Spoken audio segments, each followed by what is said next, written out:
Pues Egunon. quiero que nos hables un poco de los años 50. En primer lugar, cómo los viviste tú, como persona que en aquellos tiempos, bueno, pues eras un niño, un chaval Sí. de Pamplona. Pues primero, cómo los viviste y luego cómo has investigado en cuanto a tu faceta de historiador esa época. Entonces, ¿cómo recuerdas aquellos años en la Iruña Sí. de los 50? Bien, yo nací a finales de 1943 en Iruña, en un ambiente familiar, lo primero, muy humilde.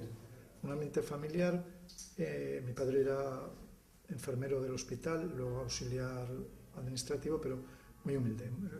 Vivíamos muy justamente, ¿no?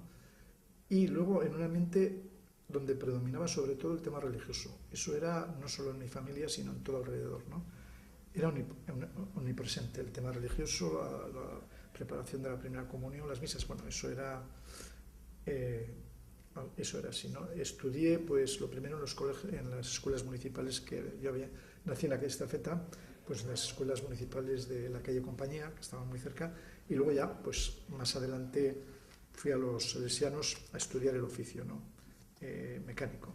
Entonces era obligación hacerlo interno, aunque vivieras en Pamplona, ¿no? Y ahí estuve a partir de los 12 años. El barrio que recuerdo, pues es un barrio, pues eso, humilde, viejo. Entonces, sobre todo, todas esas calles eran calles viejas y habita, pues, no fundamentalmente, sino totalmente, pues, por gente muy humilde. En ese momento, en esos momentos y años después, en Iruña no existía la clase media. Había un 90%, 90 y pico por ciento de gente humilde, que podía ser pobre o pobrísima, y luego, pues, los ricos, ¿no? Yo tengo la verdadera sensación, nunca pasé hambre, aunque, quiero decir, eran años de hambre, ¿no? Sí que vi a mi alrededor vecinos y demás pasar hambre. Lo que sí no había era ningún tipo de, no de lujo, ni siquiera, me acuerdo que te hacían unos pantalones siempre en casa, ¿no? Y te duraban, aunque serías de una edad pequeña que vas creciendo y tal, te los hacían muy grandes y estabas un montón de años con aquellos pantalones, ¿no? Por ejemplo. Y comer, nada de pensar en pedir un plátano, una naranja, ¿no? Pero bueno, hambre no. En cuanto al tema de las primeras luchas sociales que se produjeron en Iruña en los años 50, concretamente las principales en los años 51 y 56, las dos huelgas generales.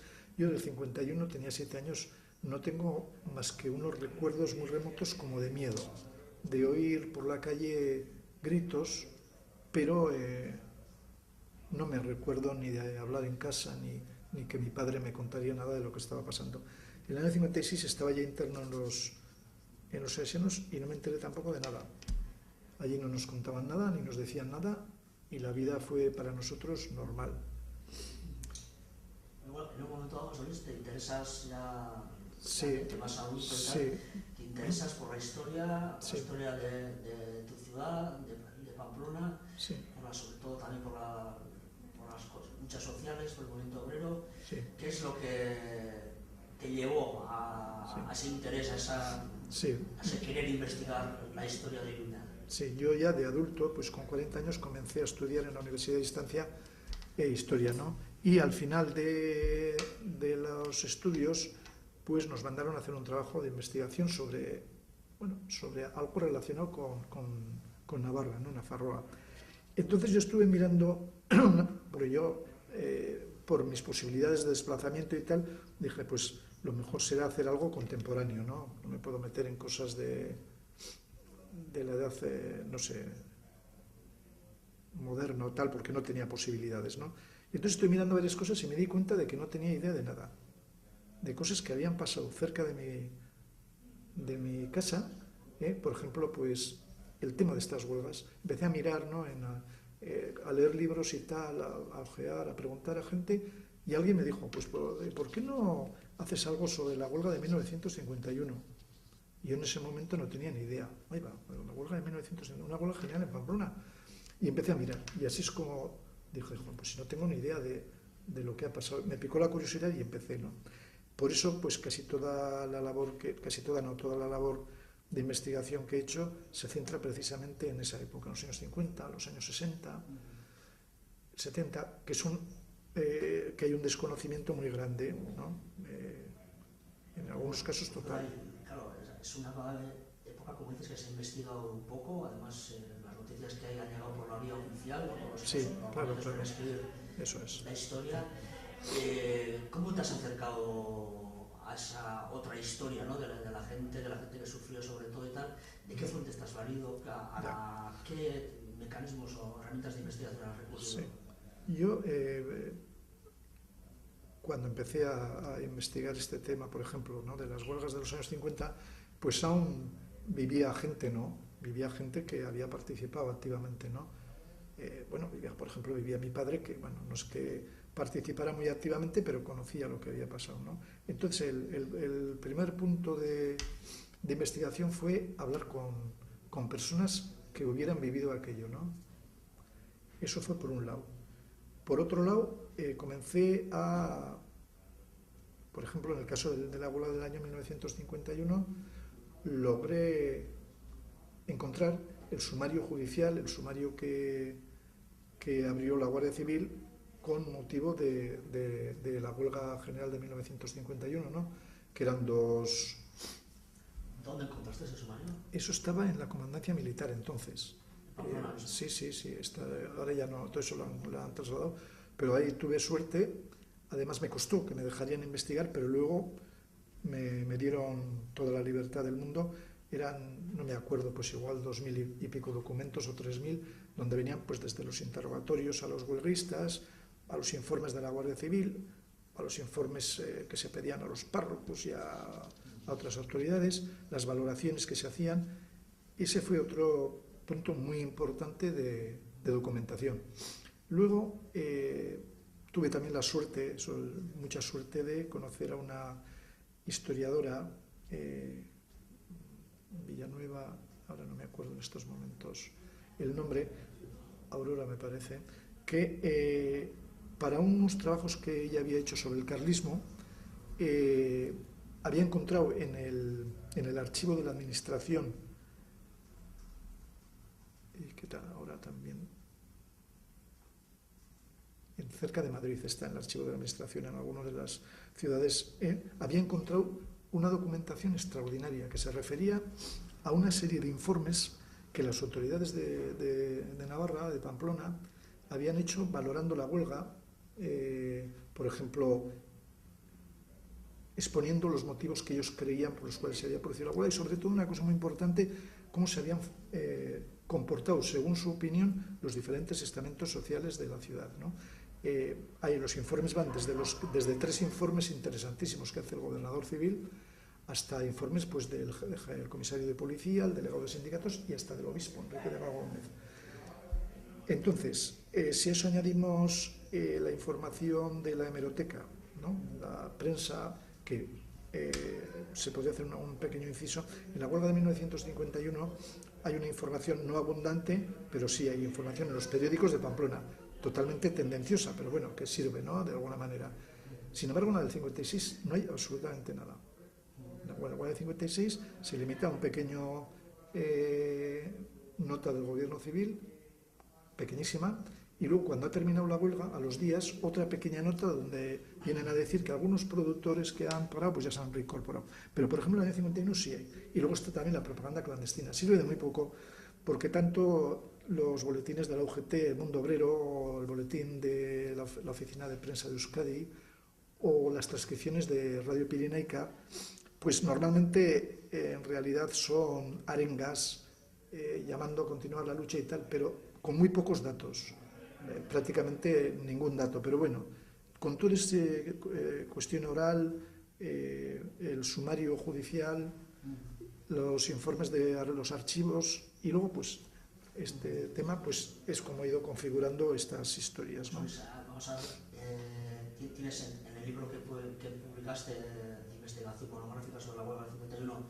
pues bueno, explicas muy detalladamente que los motivos que llevaron a esa revuelta, que fue más o menos espontánea, sí, fue un elemento de carestía de la vida, ¿no? Que de repente de subsistencia, subsistencia, subsistencia, y eso sí, provocó un levantamiento absolutamente espontáneo, pero lo que me ha llamado la atención es que pilló por sorpresa sí, al al régimen, régimen, sí, ¿no? Pilló sí, por sorpresa, nada, no se esperaba, igual de ahí también los informes que dices que hicieron, ¿no? Tanto desde el obispo, el gobernador, sí, sí, sí, etcétera. sí.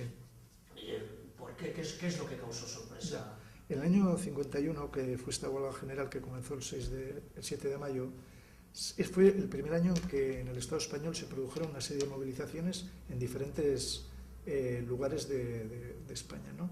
Empezó en febrero con la huelga general de Barcelona, la huelga que se conoce como la huelga de los tranvías, muy importante. En abril en Guipúzcoa y en Vizcaya, y en mayo en Iruña. Entonces, cuando comienzan las huelgas a finales de abril de Guipúzcoa y Vizcaya, importantes fuerzas de la Policía Armada, de los Grises y de la Guardia Civil son trasladadas a Tolosa y a Donostia. El régimen no tenía ningún miedo de lo que podía pasar en Navarra, ¿no? Así como en Guipúzcoa y en Vizcaya estaba temerosa. ¿Por qué?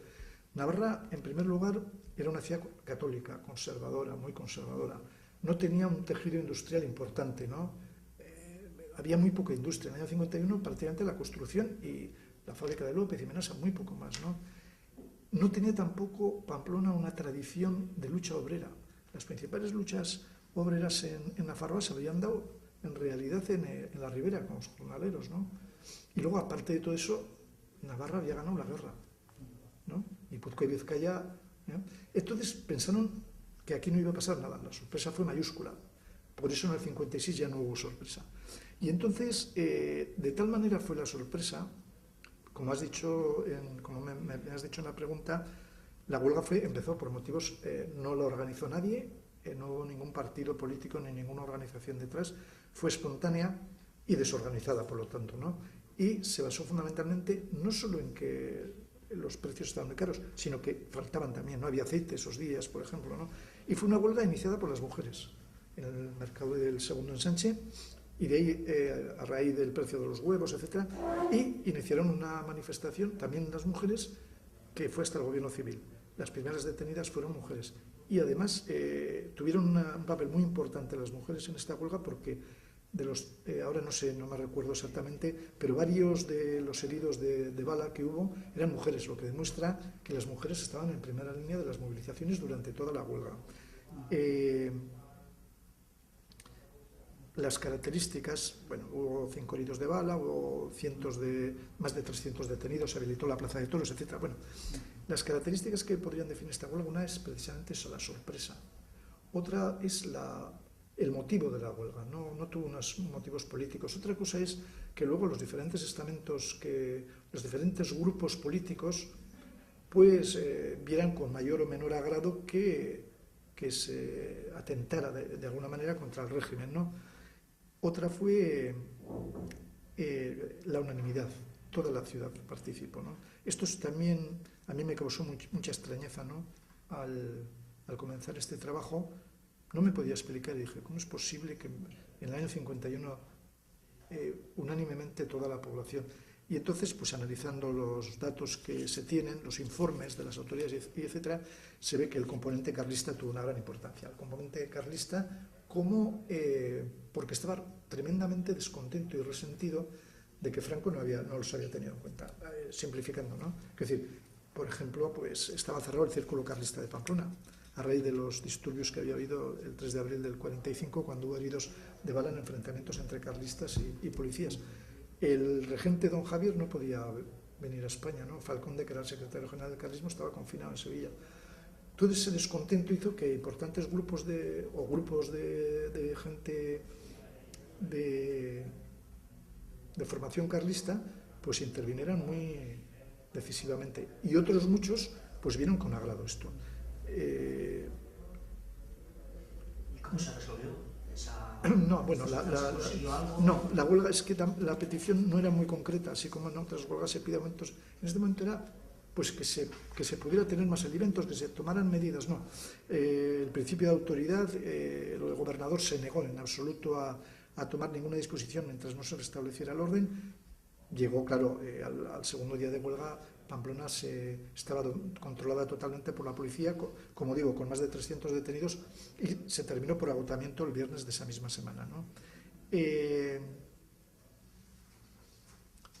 Esta serie de huelgas que se dieron en el 51 fue, a mi modo de ver, la última posibilidad que hubo de derrocar al régimen. Fueron unas huelgas que tuvieron una gran repercusión internacional. De hecho, mundialmente se atacó de manera muy radical el régimen de Franco a raíz de todas estas huelgas. Finalmente, pues Franco, como en otras ocasiones, supo bandear el tema, aunque es cierto que pues, se provocó una grave crisis de gobierno con enfrentamientos entre el grupo católico y el falangista, hubo cambio ministerial, y etcétera, pero en fin, se pasó. Y ya luego la huelga del 56 fue de muy parecida circunstancias a esta. Hubo unos cambios importantes, no hubo sorpresa, ya en esta ocasión la policía enseguida intervino, y con lo cual no hubo manifestaciones, no hubo tiros, no hubo broncas. Fue también por el salario en la fábrica López, y rápidamente todas las demás empresas, talleres y construcción pues pararon, ¿no? Tampoco en principio se consiguió nada de momento, aunque luego es verdad que en el mes de octubre, esto fue en abril, es curioso, otra curiosidad es que en el 56 se produjeron huelgas generales en los mismos lugares que en el 51, pero en orden inverso. En el 51 habían empezado en Barcelona, en el 56 empezaron en Pamplona, siguieron en Guipúzcoa y en Vizcaya y luego en Barcelona. Y el gobierno decretó unas subidas salariales muy importantes del salario base que no sirvieron para nada, ¿no? Porque los empresarios inmediatamente lo que hicieron fue hacer repercutir las subidas salariales en los productos básicos. Luego, bueno, vemos que a partir de los años 50 Navarra empieza a cambiar, ¿no? Es una sociedad rural, sí. Luego a partir de los años 50 y 70 se produce la industrialización de Navarra. Sí, sobre todo en los años 60, pero sí. Sobre todo en los años 60, sí. Y es entonces cuando ya lo que era una provincia, digamos, muy rural, pues sí. Se va urbanizando, industrializando, se produce el éxodo también de la mano de obra sedentaria en el campo, en los pueblos pequeños, a Pamplona y su comarca, y con eso pues la organización y la articulación del movimiento obrero, ¿no? Entonces, ¿cómo recuerdas aquella época? ¿Cómo la viste como trabajador de una de las empresas más importantes punteras de Navarra, ¿no? Yo entré a trabajar en el año 62 en Potasas, que era la principal empresa de Navarra, un poco porque se me ha olvidado comentar. Bueno, en los años 40 y en los años 50 no existió ningún tipo de movimiento obrero en Navarra, ¿no? Entonces, como todos sabemos, después de la guerra se habían desarticulado completamente pues, los sindicatos tradicionales, ¿no?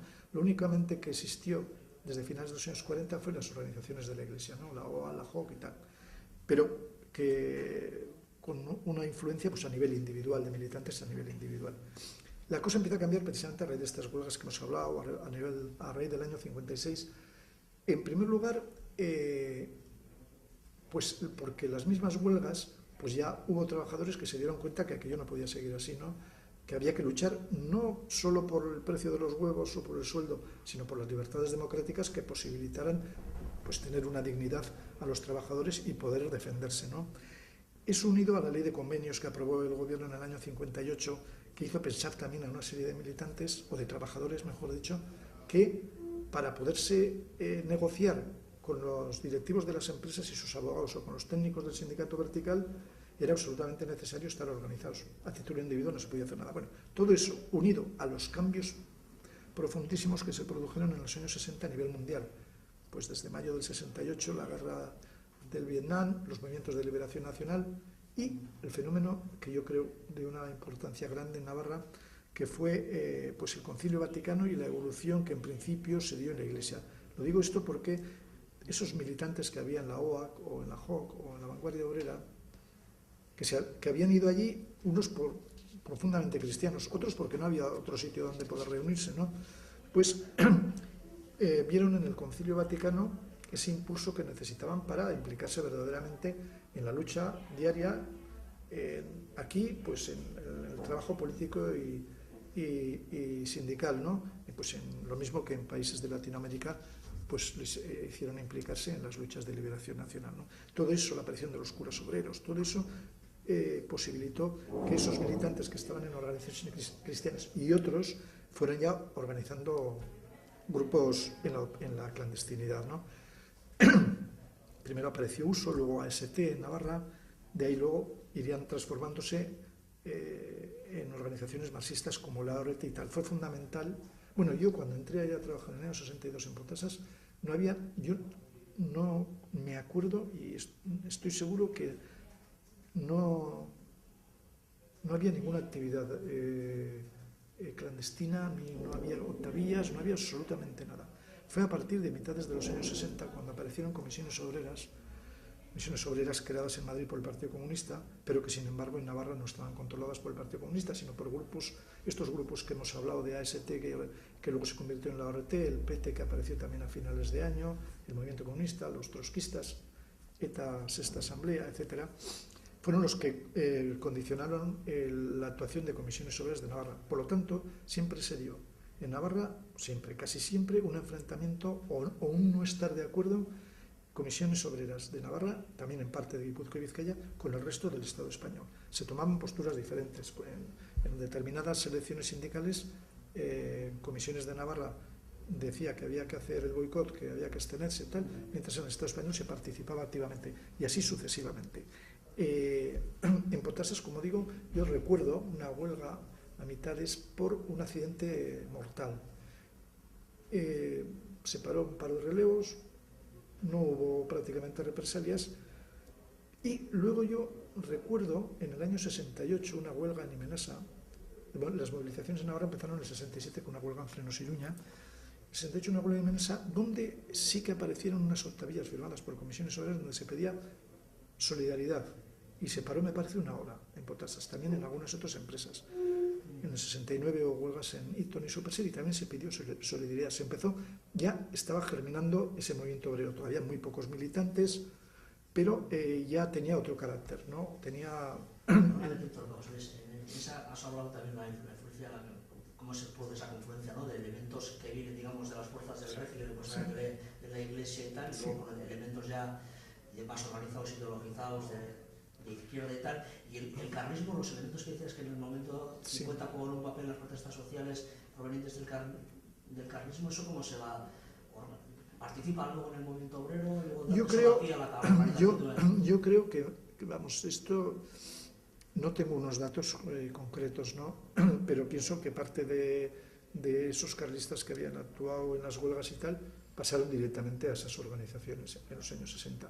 Luego, otros que quedaron dentro del carlismo, bueno, pues ya tenemos que a finales también de los años 60 o principios de los 70, la parte más progresista del carlismo, pues organizó su propio sindicato. Me parece que se llamaba FOS, Federación Obrera Sindical o algo así, que era un sindicato de izquierdas que participó también en comisiones obreras y tal, ¿no? Yo creo que también con el paso de los años el carlismo iba perdiendo atractivo político, ¿no? Y la militancia pues fue también decayendo, ¿no? Mientras tanto, el régimen lo que hacía era intentar pues lavar un poco la imagen del sindicato vertical y tal, ¿no? Pero pues sin conseguirlo. Cada vez se encontraba pues con un movimiento obrero pues más fuerte. No sé si alguna cosa más se puede decir de los años 60 o por no alargarnos demasiado. Entramos igual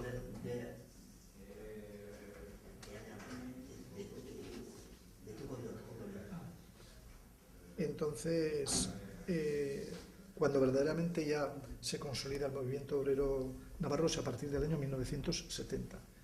Comisiones obreras no es que tuvieran un número muy grande de militantes, no. Bueno, comisiones obreras, claro, hay que especificar que no era el sindicato que hoy conocemos, era como una especie de coordinadora que aglutinaba todos los grupos y grupúsculos de izquierda, de extrema izquierda del Estado español, ¿no? Entonces, pues, por ejemplo, el grupo que en ese momento, en 1970, que es cuando se consolida comisiones obreras, más militantes tenía en Navarra dentro de los grupos de comisiones obreras, era la ORT, que seguramente no pasaba de 8 o 10. Y en conjunto, en ese año 70, principios, seguramente entre todos los grupos no pasarían de 30 militantes.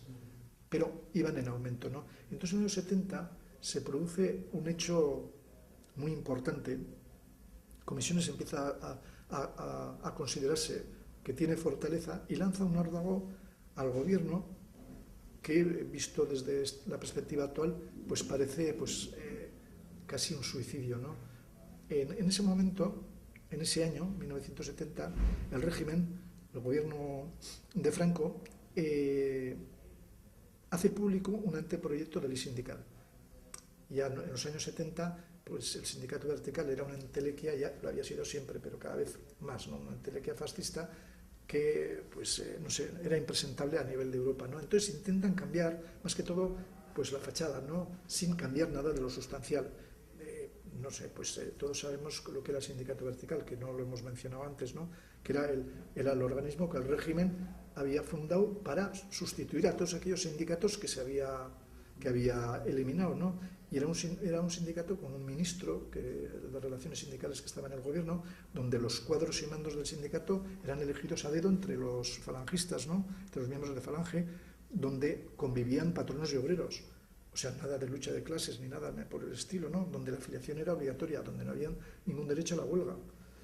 Entonces lo intentan cambiar un poco, pero que no, nada de lo fundamental. Entonces Comisiones Obreras lanzan una consigna que es que en todas las grandes industrias y fábricas de Iruña y Iruñería, pues se inicia un proceso de dimisión de los cargos sindicales del sindicato vertical. En protesta por esa nueva ley sindical que se pretende aprobar y también en petición de las libertades democráticas, ¿no? Al mismo tiempo dice, pues para sustituir a esos cargos, que se hagan asambleas democráticas en todas las fábricas y se creen comisiones de delegados, pero elegidos democráticamente, para negociar convenios y demás.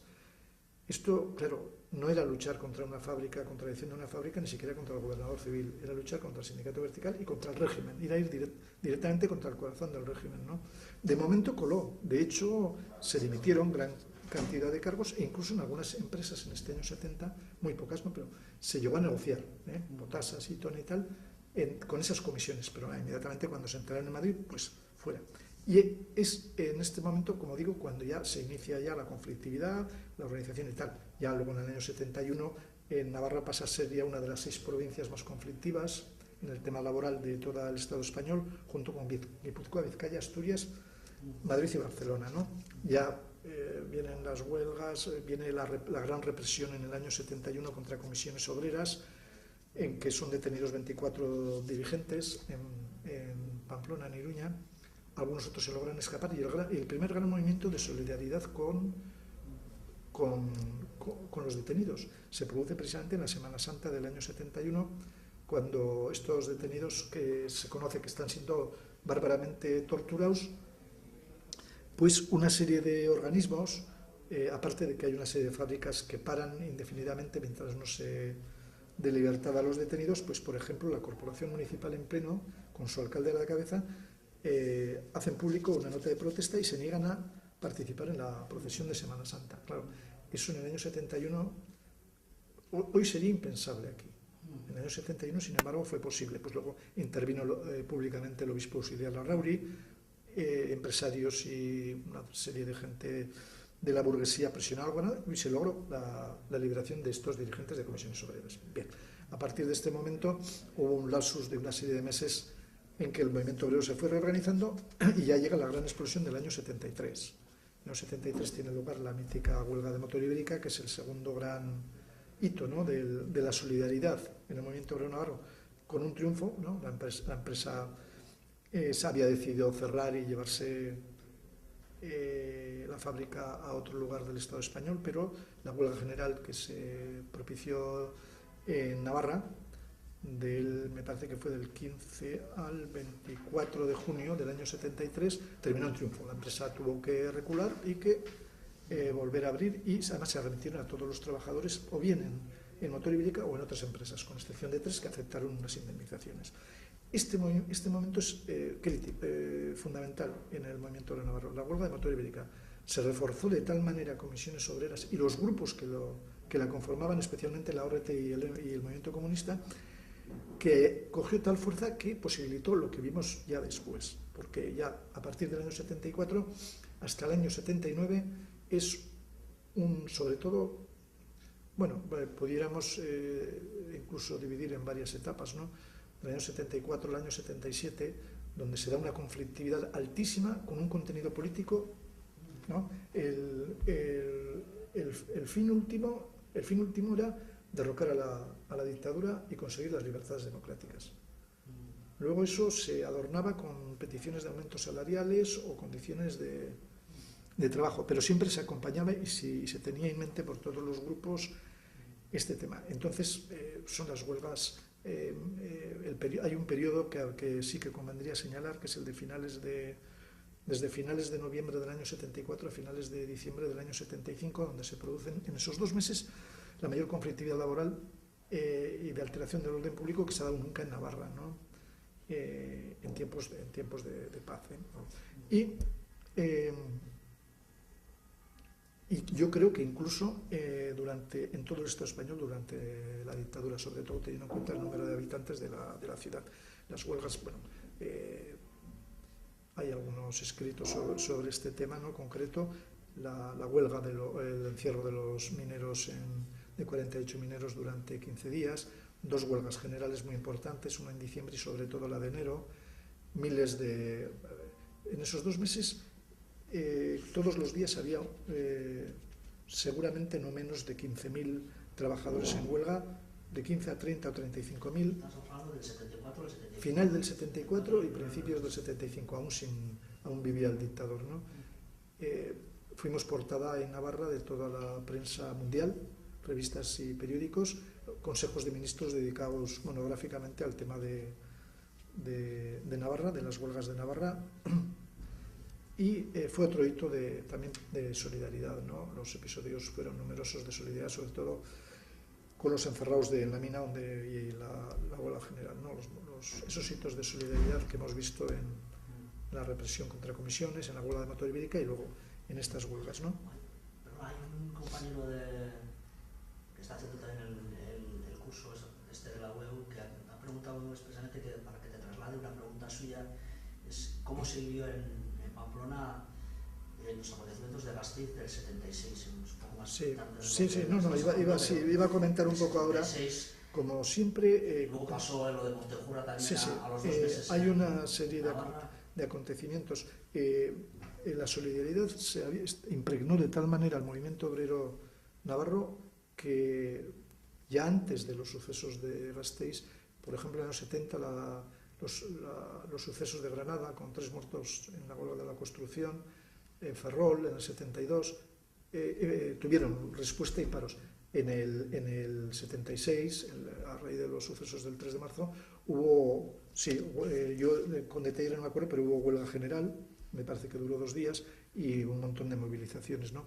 Lo mismo que con los sucesos de Montejurra del 76, lo mismo que con los sucesos de la calle de Atocha en el 77, con la muerte de 8 abogados laboralistas y un conserje, lo mismo que pues las movilizaciones con los Sanfermines del 78, la muerte de Gladys del Estal del 79 y otros muchos, ¿no? Otros muchos casos que hubo durante esos años. Pero un poco definiendo el carácter de las huelgas, pues hasta el 77, hasta el momento que se legalizan los partidos y los sindicatos, el contenido de las huelgas es fundamentalmente político. Primero, como digo, derrocar el régimen. Segundo, una vez muerto Franco, conseguir no la reforma, sino la ruptura. Luego ya la cosa empieza a perder fuerza porque en el año 77 comienza el año con fuertes movilizaciones de carácter político por 2 motivos. Uno por la amnistía y otro por la legalización de los partidos y los sindicatos. Y entonces bueno, la historia es más complicada que todo esto, ¿no? En el año 76 al final se aprobaba la ley de reforma política, que es el primer paso de la transición, ¿no? Y en el año 77 se comienzan a legalizar primero el Partido Comunista en abril, Comisiones Obreras y UGT en mayo, se elimina el sindicato vertical en junio, son las primeras elecciones generales, en julio se van legalizando pues el Partido Carlista, el PT, la ORT, etc. También este año ocurre la Marcha de la Libertad.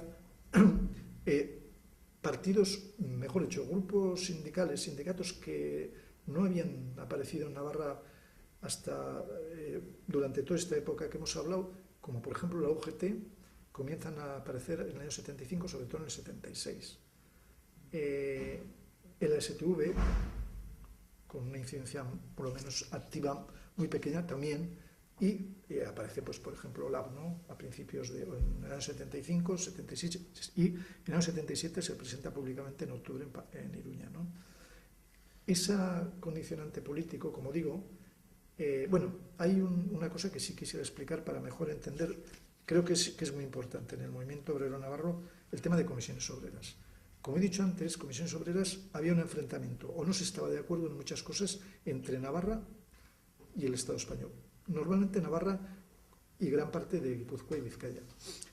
Había tal demanda a la muerte de Franco bueno, en el año 74, comisiones obreras de Euskadi se separan en dos grupos, ¿no? Uno controlado por el Partido Comunista minoritario y otro controlado por el MK, ORT, ETA Sexta, en fin, por todos esos grupos trotskistas, etc.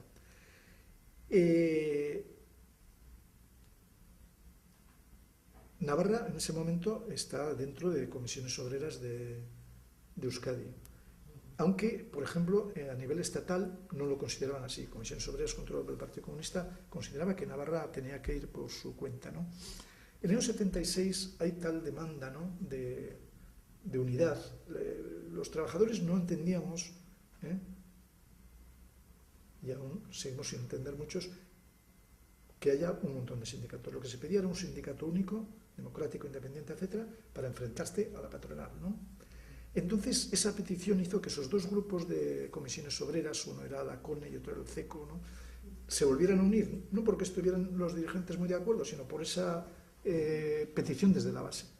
Eso pasó en el 74 se separaron, en el 76 se juntan, pero nada más juntarse, comisiones obreras ya lo tenía claro, ¿no? El Partido Comunista, que era el que lo manejaba a nivel estatal, lo que quería era un sindicato del tipo tradicional, para repartirse, pues, el pastel de los trabajadores, con la UGT, que ya estaba cogiendo auge, con Uso y con otros grupos que había por ahí. Eso provocó una gran lucha interna dentro de comisiones de Euskadi, sobre todo de comisiones a nivel estatal, pero sobre todo de Euskadi, de gente que no lo veía así, que lo que creían era un sindicato unitario. De momento se separan en ese año 76 los miembros de la ORT y del PT, que luego tampoco se pondrán de acuerdo entre ellos y harán dos sindicatos, ¿no?, el sindicato unitario y la CESUD, que tienen su mayor potencia en Navarra, ¿no?, sobre todo el sindicato unitario. Entonces pasa una cosa extraña. A nivel estatal, comisiones es controlada por el Partido Comunista. En Navarra, sin embargo, comisiones obreras es controlada por los miembros que se quedan de MK o de Movimiento Comunista y de Liga Comunista Revolucionaria, trotskistas. Estos elementos copan la dirección de comisiones obreras y le dan un carácter mucho más radical y mucho más izquierdista que el comisiones obreras del Estado español, aunque siguen formando parte del mismo, ¿no? Y la UGT pasó lo mismo. La UGT en Navarra, en realidad, los que lo propulsan son militantes de la Liga Comunista, también trotskista. Copan los puestos directivos y, pues, le dan ese carácter izquierdista. Eso explica que, aun habiendo legalizados partidos y sindicatos, durante los años 78 y 79 se siga dando una gran conflictividad en Navarra, porque todos los sindicatos y grupos de izquierdas estaban de acuerdo, mientras en el resto del Estado español comisiones UGT ya se habían descolgado de las luchas obreras y las luchas en la calle, ¿no? Entonces, en el año 79, en el año 78 son los pactos de la Moncloa, ¿no?, cuando verdaderamente se plasma lo que querían en la transición, lo que es la transición, ¿no?, cuando los grandes partidos de izquierdas, el PSOE, el PC, Comisiones Obreras y UGT y demás, firman con los partidos de derecha, la UCD, la Alianza Popular y demás, esos pactos por los cuales, en el fondo, lo que se pretende es desmovilizar a la clase trabajadora, evitar las luchas, bueno, y hacer un régimen capitalista donde, bueno, pues con unas elecciones pseudodemocráticas, con tal, pues repartirse el pastel del tema, ¿no?, de sindicatos y partidos. Y entonces, claro, había una cosa que chirriaba, y era comisiones y UGT de Navarra. Entonces actúan, pues, dictatorialmente, y lo que hacen en el año 79, en el otoño del 79, la dirección de comisiones obreras es expulsar a todos los militantes de MK y a todos los militantes de la Liga Comunista Revolucionaria, los expulsa del sindicato y nombra una comisión gestora presidida por Javier Zabaleta, que era afín al Partido Comunista, persona que hace poco se ha presentado como candidato a presidente de Osasuna, precisamente. Y expulsó a esa gente pues muy conocida, ¿no? Entonces estaban allí pues Olchaga, Vicente Duque, Blanzaco, Urra, Gómez, toda esta gente, ¿no? En la UGT pasa lo mismo. Inmediatamente, casi simultáneamente, desde Madrid expulsan a los miembros de la Liga Comunista, que era otro grupo trotskista, entre los cuales estaban Pachi Urrutia, Sabino Cuadra, los expulsan y entonces conforman comisiones y UGT como unos sindicatos de tipo tradicional. Y esto tiene gráficamente se puede ver lo que supuso este aspecto, ¿no? En el año 79 se dejaron de trabajar en Nafarroa por cuestión de huelgas casi 7 millones de horas, en el año 79. En el año 80 no llegó a 1 millón. En unos pocos meses ya no solo los conflictos dejaron de tener contenido político, vamos, estoy hablando en general, sino que además la conflictividad cayó radicalmente y quedó configurado un mundo sindical que es muy parecido al que tenemos ahora, ¿no? Comisiones y UGT ya un poco... Pues espero ahí perfectamente el interés que tenía. ¿Cómo es posible que un movimiento obrero rupturista, tremendamente activo, tremendamente luchador de los años 70, luego a partir de... Claro, porque comisiones... en una hora duró un poco más hasta el mejoramiento del 82, luego a partir de ahí a comisiones y UGT son dos fuerzas claves. Comisiones y UGT tenían muy poca capacidad movilizadora en Navarra, pero sí que tenían una gran capacidad desmovilizadora. Claro, no es igual plantear una huelga general donde todos los grupos de izquierda vayan juntos, es muy diferente que los dos principales sindicatos, pues diciendo que no es el momento, que ya veremos, que tal, se descuelguen. Pues mucho más difícil llevar adelante una huelga general, una manifestación, una concentración o lo que sea, ¿no? Una última pregunta te voy a hacer. ¿Qué relación había entre ese movimiento obrero con el PC? Ya has explicado un poco la relación con comisiones y el PSN, ¿qué relación tenía con el MODE? ¿Cómo pasó el PSN de ser un partido inexistente hasta el 77 a coger el gobierno en el 80 en la Navarra con una... Ya, hombre, pues como en todo el resto del Estado español. Yo los detalles no los conozco, ¿no? Pero lo que es claro que el apoyo mediático, el apoyo financiero... Luego, bueno, también tenía una tradición, en el caso concreto de Navarra, sobre todo en la zona de la Ribera y tal, pues había gente que aún vivía, bastante gente que había sido socialista, sus hijos y tal, y bueno, generó una ilusión de sindicato de izquierdas, partido de izquierdas, que además, como digo, en Navarra aguantó unos años más siendo así, ¿no? Pero prácticamente, sobre todo a partir de los pactos de la Moncloa, pues bueno, ya sabemos el devenir tanto del PSN como de la UGT, ¿no? Yo creo que ya has trabajado con bastante detalle. ¿Se te ha quedado alguna cosa que sí, quería decir que eso último, que decir que los sindicatos el panorama sindical del año 1980 era prácticamente el mismo que tenemos ahora, ¿no? Comisiones y UGT como sindicatos estatales, ELA y LAB como sindicatos nacionalistas. ELA ya tenía en el año 80 ya cierto peso en Navarra. LAB todavía era muy minoritario. Con relaciones a LAB, únicamente ese mismo año 80 hubo la escisión entre los miembros PROCAS y PRO-EIA y Euskadiko Ezkerra. Unos se quedaron en LAB y otros se fueron a ELA. Luego estaba USO en plena decadencia en Navarra, la CGT, que es una escisión de la CNT, con una cierta implantación en una fábrica muy importante como era UTI, que luego pasó a ser SEAT y Volkswagen, ¿no? Y luego estaban el Sindicato Unitario y la CESUD, que estaban prácticamente acabados desde el momento que los partidos que los sustentaban, el PT y la ORT, pues habían fallado en los comicios electorales del 77 y el 79. Y con parte de los que se separaron del Sindicato Unitario y de la CESUD y algunos de los expulsados de comisiones y UGT se creó SKQuis, que luego es la única diferencia. SKQuis. Parte de los de MC y Liga Comunista Revolucionaria y Liga Comunista que habían sido expulsados y luego del Sindicato Unitario y tal, no digo todos, con algunos de ellos se formó SKQuis, ¿no?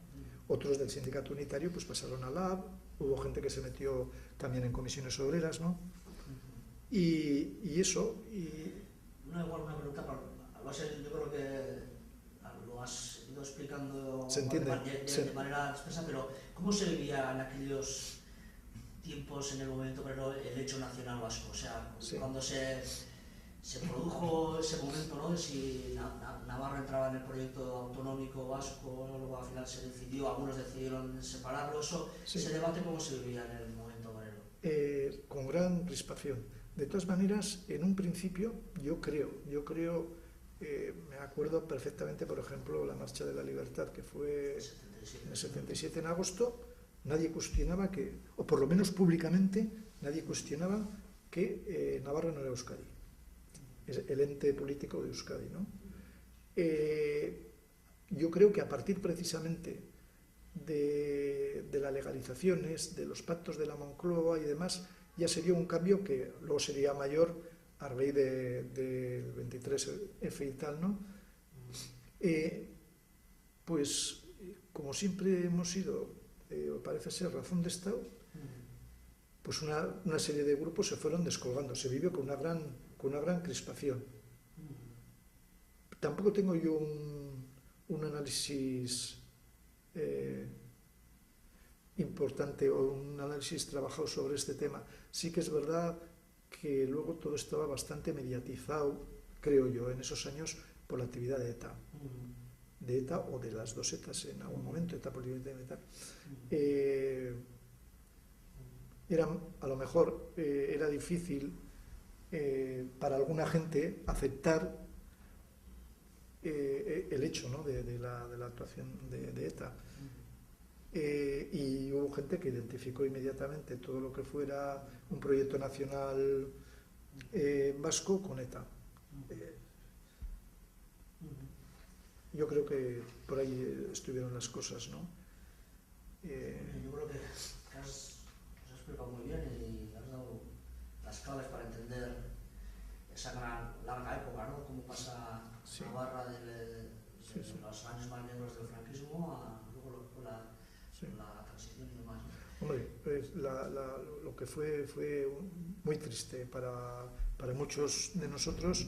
Yo recuerdo perfectamente cuando me dieron la noticia de que se había muerto Franco, ¿no? Yo jamás podía imaginar que llegaríamos a este tipo de división, a este tipo de situación, ¿no? Claro, al primero todo era ilusión, toda era esperanza de que las cosas fueran por otro camino, ¿no? Pero fueron desmontando. Yo ahí considero que la estrategia de división que llevó pues las clases dirigentes, que no son tontos, claro, que tienen todos los medios económicos y demás, pues comprando a unos, dividiendo a otros, pues les dio su fruto, ¿no? Y pues ya estamos como estamos, ¿no?